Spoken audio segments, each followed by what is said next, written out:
Hello students, first of all welcome to class 12th accountancy and आज हम कुछ discuss कर लेते हैं कि हमारा क्लास 12th अकाउंटेंसी में क्या स्ट्रेटेजी होनी चाहिए ताकि हमारा टाइमली सिलेबस कंप्लीट हो जाए और छोटी छोटी बातें जो हमें ध्यान रखनी है थ्रू आउट द ईयर ताकि एंड में जाके हमें प्रॉब्लम फेस ना करनी पड़े। सबसे पहले हम देख लेते हैं कि हमें 12th अकाउंटेंसी में क्या क्या सीखना है। हमारी जो सिलेबस है टोटल वो 2 पार्ट्स में डिवाइडेड है, part A and part B. First part में भी 2 पार्ट्स हैं, part 1 and part 2। Part 1 is for accountancy of partnership firms and part 2 for companies. Part A की वेटेज 60 मार्क्स हैं, टोटल पेपर हमारा 80 marks का आता है। एक पार्ट बी है एनालिसिस ऑफ फाइनेंशियल स्टेटमेंट, वो 20 मार्क्स की बुक आती है पेपर में एंड 20 मार्क्स का उसका इंटरनल आपका पूरा प्रोजेक्ट वर्क होता है। जो 20 मार्क्स प्रोजेक्ट वर्क है उसमें से 12 मार्क्स का आपका एक इंटरनल एग्जामिनेशन होता है जो एक्सटर्नल एग्जामिनेशन एग्जामिनर के प्रेजेंस में होता है। उसके अलावा 4 मार्क्स की आपकी फाइल होती है जो प्रोजेक्ट वर्क होता है जो आपको करना होता है पूरे साल में। उसके अलावा 4 मार्क्स का आपका वाइवा होता है। जो वाइवा होता है वो सिर्फ सेकंड बुक यानी पार्ट बी में से नहीं पूछा जाता बल्कि वो आपके अकाउंटेंसी की किसी भी बेसिक नॉलेज के ऊपर क्वेश्चन पूछा जा सकता है। हो सकता है कि वो क्लास 11 का कोई बहुत ही बेसिक सा टॉपिक हो, कोई बहुत ही बेसिक सा थियोरेटिकल क्वेश्चन आपसे पूछ लिया जाए या कुछ भी।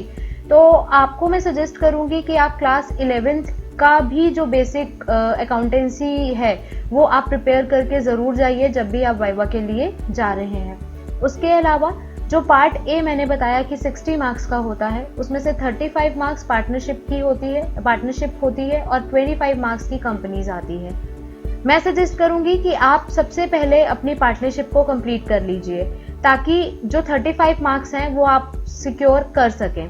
उसके अलावा छोटी छोटी चीजें जो आपको पूरा साल ध्यान रखनी है वो ये है कि आप कोई भी रजिस्टर जिस पर आप प्रैक्टिस कर रहे हैं अकाउंटेंसी की वो एक ब्रॉड रजिस्टर लगाइए जिस पर आपको पता है कि अकाउंट बहुत लेंदी होते हैं, बहुत बड़े बड़े अकाउंट्स बनते हैं, बहुत सारी लाइंस हम लोगों को ड्रॉ करनी पड़ती हैं। तो जो भी अकाउंट्स के लिए आप रजिस्टर यूज कर रहे हैं वो ब्रॉड होगा तो हमें पूरा साल बहुत कन्वीनियंट रहेगा अपनी प्रैक्टिस करने के लिए।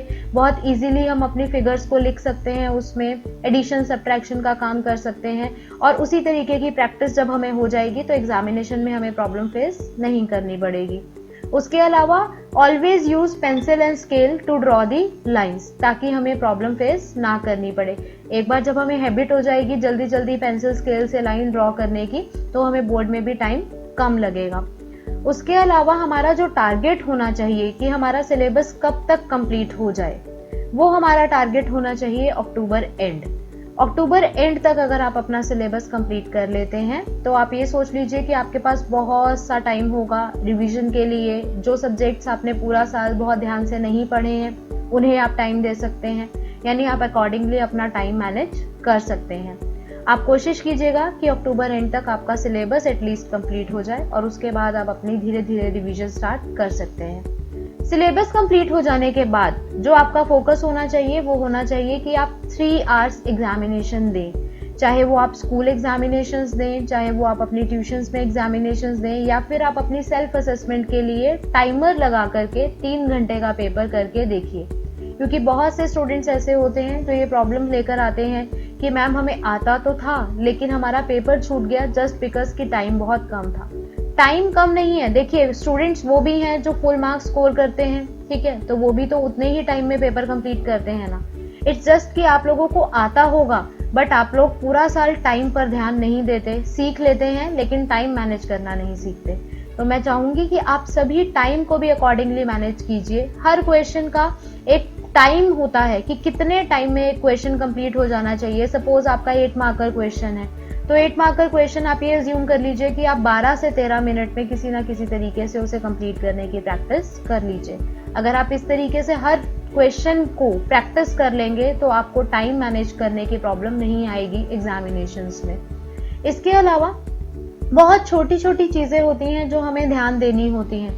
फॉर एग्जाम्पल कि बहुत से बच्चे ऐसे होते हैं जिन्हें 11th की अकाउंटेंसी के रूल्स क्लियर नहीं होते और वो 12th की अकाउंटेंसी में बहुत सी प्रॉब्लम्स फेस करते हैं। तो I would rather suggest you कि अगर आप में से कोई भी स्टूडेंट ऐसा है जिसे लगता है कि शायद मेरे 11th के अकाउंटेंसी के कुछ रूल्स मुझे ठीक से नहीं आते हैं, या कोई ऐसा टॉपिक है जिसके लिए मैं डाउटफुल हूँ, तो मैं चाहूंगी कि जो बहुत बेसिक रूल्स हैं, बहुत बेसिक चीजें हैं, लाइक जर्नल एंट्रीज हैं, लेजर पोस्टिंग है, या फाइनल अकाउंट्स है, या कोई भी थ्योरेटिकल टॉपिक जो हमें 12th में जरूरी है, आप 11th पे अपनी ग्रिप जरूर रखिए 12th का अकाउंट स्टार्ट करने से पहले।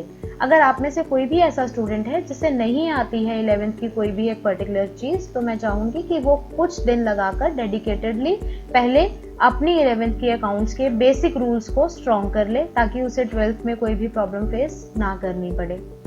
इसके अलावा जो बुक हमें रेफर करनी है, आप में से कोई भी स्टूडेंट अच्छा होगा कि केवल एक बुक पर रिलाय ना करे पूरा साल।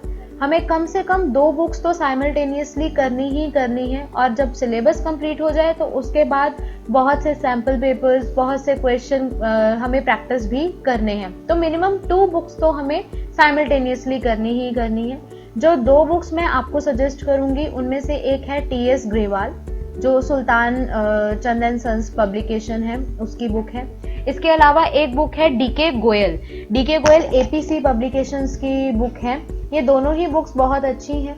आप ये दोनों बुक्स साइमल्टेनियसली कीजिए, क्योंकि कुछ स्टूडेंट्स होते हैं जो सिर्फ टी.एस. ग्रेवाल करते हैं, या कुछ होते हैं जो डी.के. गोयल करते हैं सिर्फ। कुछ स्कूल्स में भी इन दोनों में से एक ही बुक रेफर की जाती है, बट मैं आपको सजेस्ट करूंगी कि आप दोनों ही बुक्स साइमल्टेनियसली कीजिए, क्योंकि अकाउंटेंसी के लिए कोई भी एक बुक सफिशिएंट नहीं है। अगर आप कहें कि नहीं मैंने तो सिर्फ एक बुक की है लेकिन बहुत अच्छे से कर ली है, तो मैं कहूंगी कि वो सफिशिएंट नहीं है। आपको आई गेस 2 बुक्स तो बहुत अच्छे से करनी ही चाहिए अगर आप रियली अच्छे मार्क्स स्कोर करना चाहते हैं। और इसके अलावा हम आगे के क्लासेस में बहुत से टॉपिक्स डिस्कस करेंगे अकाउंटेंसी के, जो आप लोगों को हेल्पफुल होंगे। आप लोगों का कोई डाउट हो तो वो भी आप हम लोगों से आगे की क्लासेस में पूछ पाएंगे। Thank you so much.